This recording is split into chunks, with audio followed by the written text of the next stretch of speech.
Hello అండి అందరికీ wife of Surya part 1 2. మరిక ఆలస్యం చేయకుండా కథలోకి వెళ్దాం. జడ్జ్ పిల్లల కస్టడీ విషయంలో సూర్య కుటుంబం పిల్లల సంరక్షణకు తగినవారు కాదు అని ఈ కోర్టు భావిస్తుంది. అందువల్ల పిల్లల సంరక్షణను తల్లి చంద్రికకు అప్పగిస్తున్నాం అని ప్రకటిస్తారు. సూర్య గట్టిగా అరుస్తాడు. అతని కళ్ళల్లో కోపం కనిపిస్తుంది. ఇది అన్యాయం, నాకు పిల్లలు కావాలి అంటాడు. జడ్జి సూర్య వైపు కోపంగా చూస్తారు. జడ్జి గట్టిగా, మీ క్లయింట్ను దయచేసి కూర్చోమని చెప్పండి, కోర్టులో గొడవ చేయవద్దు అంటారు. సూర్య తరఫున లాయర్ సూర్యాని కూర్చోమని బలవంతం చేస్తాడు. చందు మొహంలో సంతోషం, పెద్ద రిలీఫ్ కనిపిస్తాయి. ఆమె తన లాయర్ అనుపమను చూసి చిరునవ్వు నవ్వుతుంది. జడ్జ్ భరణం గురించి ప్రస్తావించగానే లాయర్ మాట్లాడటానికి సిద్ధమవుతాడు. కానీ సూర్య అతను మాట్లాడే లోపే స్వయంగా అతడే నిలుచుని, మిలార్డ్, నేను భరణం ఇవ్వటానికి సిద్ధంగా ఉన్నాను. ఆమెకు నేను కేవలం 5 లక్షల రూపాయలు మాత్రమే ఇస్తాను.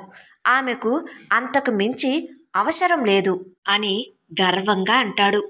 సూర్య మాటలకు చందు మొహం ఒక్కసారిగా కోపంతో ఎర్రపడుతుంది. ఆమెలో ఒక రకమైన భావోద్వేగం, కోపం కలుగుతాయి. చందు ఆవేశంగా, వద్దు, నాకు ఏ భరణం అవసరం లేదు, నేను నా కాళ్ల మీద నిలబడగలను అని ఆత్మవిశ్వాసంతో అంటుంది. జడ్జ్ చందు వైపు చూసి ఆమె భావోద్వేగాన్ని అర్థం చేసుకుంటాడు. కానీ న్యాయం ప్రకారం ముందుకు వెళ్ళాలని నిర్ణయించుకుంటాడు. జడ్జి గట్టిగా, స్పష్టంగా, కోర్టు విచారణలో సూర్య కుటుంబం చందును మానసికంగా, ఆర్థికంగా ఎలా వేధించిందో మేము చూశాము. సూర్యకు మంచి ఉద్యోగం ఉంది, కానీ చంద్రిక జీవితం ఒక్కసారిగా మారిపోయింది. ఆమెకు తన భవిష్యత్తు కోసం, పిల్లల భవిష్యత్తు కోసం భరణం అవసరం అని అంటారు. జడ్జి మాటలకు సూర్య మరియు జయ ముఖాలు పాలిపోతాయి. వారు నిస్సహాయంగా ఉంటారు.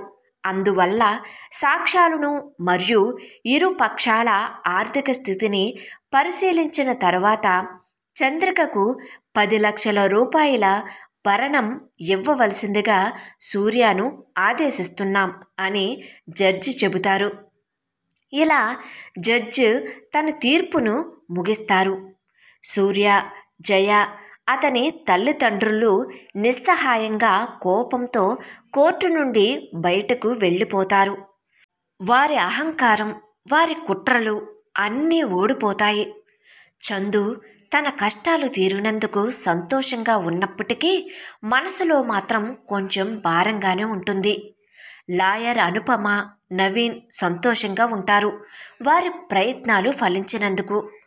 చందు ఒక కొత్త జీవితం కోసం ఎదురు చూస్తూ కోర్టు నుండి బయటకు వెళ్తుంది. బయటకు వచ్చిన తర్వాత చందు ముఖంలో ఇంకా ఆశ్చర్యం, సంతోషం కలగలిసి ఉంటాయి. సూర్య కుటుంబం ఓటమితో తలలు వంచుకుని వెళ్ళిపోవటాన్ని చూసి ఆమెకు తన జీవితం మళ్ళీ తన చేతిలోకి వచ్చిందన్న భావన కలుగుతుంది. ముగ్గురు కలిసి నడుస్తూ ఉండగా చందు ఒక్కసారిగా ఆగి లాయర్ అనుపమ వైపు చూసి చేతులు జోడించి కృతజ్ఞతలు చెబుతుంది. చందు కళ్ళల్లో నీళ్లతో, మేడం, మీకు ఎలా కృతజ్ఞతలు చెప్పాలో నాకు అర్థం కావటం లేదు. మీరు కేవలం నా కేసు గెలవలేదు, మీరు నాకు నా జీవితాన్ని తిరిగి ఇచ్చారు. నా ఆత్మగౌరవాన్ని కోల్పోయాను అనుకున్నప్పుడు మీరు నాకు ధైర్యం ఇచ్చారు, మీరు నాకు ఒక కొత్త జీవితాన్ని ఇచ్చారు అంటుంది. చందు మాటలకు లాయర్ అనుపమ చందు చేతులను పట్టుకుని ఆమెను ఓదారుస్తుంది. ఆమె సౌమ్యంగా, చందు, ఇందులో నా గొప్పతనం ఏమీ లేదు, ఇది మీ హక్కు.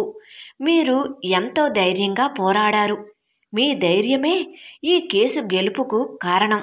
మీరు ధైర్యంగా మీ జీవితాన్ని మళ్ళీ ప్రారంభించండి అని అంటుంది.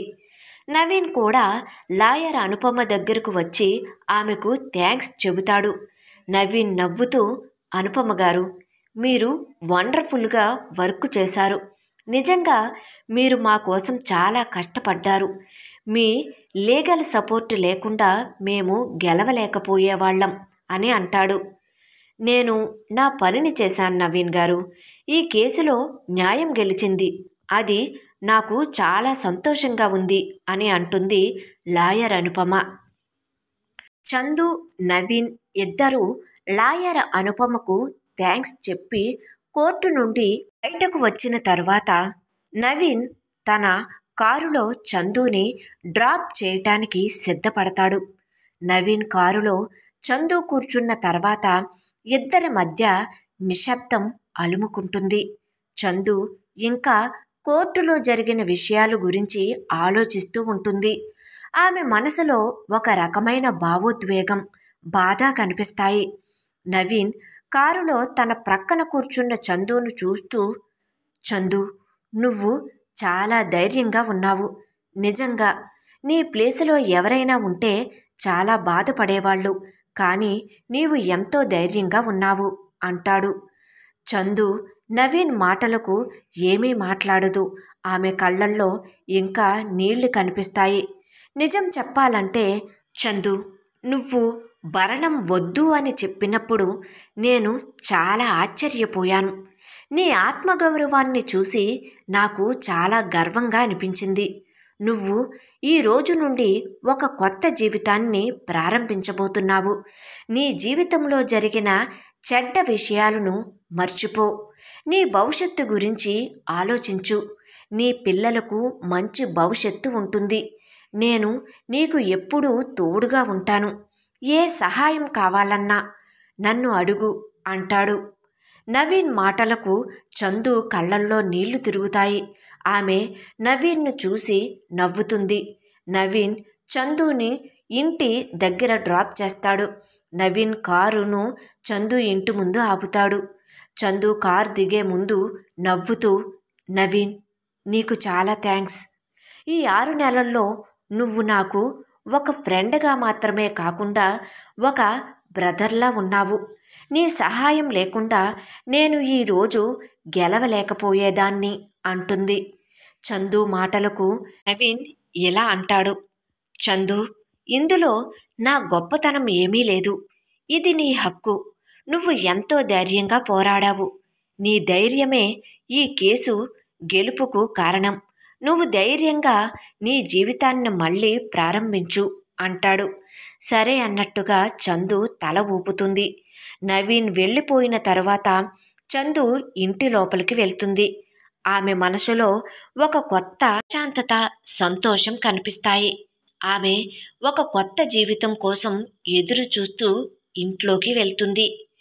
వైఫ్ ఆఫ్ సూర్య కథ కొనసాగుతుంది. కథ నచ్చినట్లయితే తప్పకుండా లైక్ చేయండి. అదేవిధంగా సబ్స్క్రైబ్ చేసుకుని ఎంకరేజ్ చేయవలసిందిగా మనస్ఫూర్తిగా కోరుకుంటున్నానండి. Thank you.